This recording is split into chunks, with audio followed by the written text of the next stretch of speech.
Mafia 2 is it's a third-person action-adventure game set in a fictional city in the east coast of America during the 40s and 50s.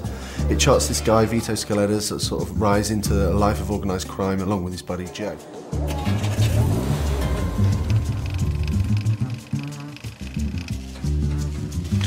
Mais qu'est-ce que vous voulez? On veut savoir pourquoi t'as tué notre pote. Well, like every classic mob story, Mafia 2 is a story about friendship, betrayal. The guys who you think are the bad guys might not really be the bad guys.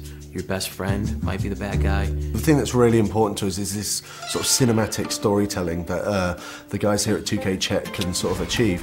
Something we're really proud of, something we've invested so much time and effort into making sure it's perfect. A na tom vlastně stavíme. We want to present the whole game in a Hollywood film-like style, and visually it looks amazing, but it's the story that's the most important thing for us. It starts off with, it's just about Vito, and then the first guy you meet is Joe. He's Vito's best friend, and then you'll meet Vito's mother and sister right away. Vito, mon fils. Vito's a nice guy, he has strong morals, he doesn't kill people because he wants to, he kills because he has to. He just wants to get a bit of money, a bit of respect and a bit of power. Vito doesn't aspire to be the Don. Voilà les 300 billets, j'ai pris ma commission cette fois. Dorénavant, t'auras plus besoin de moi. D'accord, merci Joe. When I first got the first version of the script, one thing that really stuck out was that it was a buddy story. It wasn't just one guy on his own doing what he wants. Je te l'ai dit, j'ai le bras long.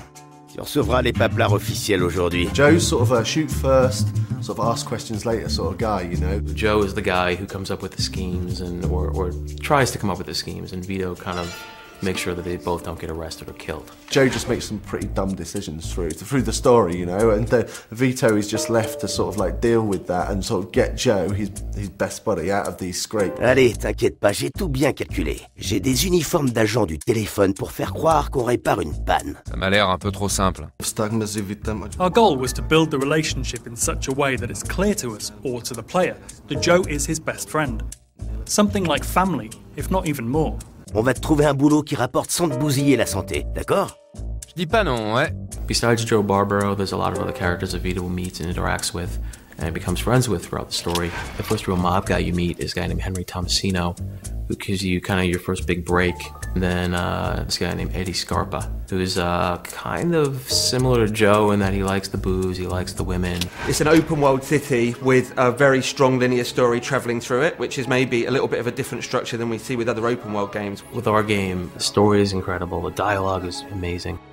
Si tu savais dans quoi t'as mis les pieds, tu supplierais pour qu'on te renvoie en tôle. Mais de toute façon, c'est trop tard. What we wanted to chart was this guy's rise through the ranks of the Mafia. The Mafia is pulling the strings. If you're ordered to do something, you have to do it, even if you don't agree. Otherwise, you won't survive, or you might lose a friend, or even your family. Tu vas nous rendre un service. Et si je refuse? Tu meurs. The life of a mobster isn't what it's all made out to be, you know. It's not all really glamorous, you know. It has some really bad things that happen to it, and we really explore that during the story. I think it's really interesting, and people are going to really enjoy it. C'est quoi ton nom déjà? Vito. J'ai besoin qu'on les motive un peu. $10 par gars. Et si quelqu'un fait des histoires? Ah, dans ce cas, à toi de te montrer convaincant.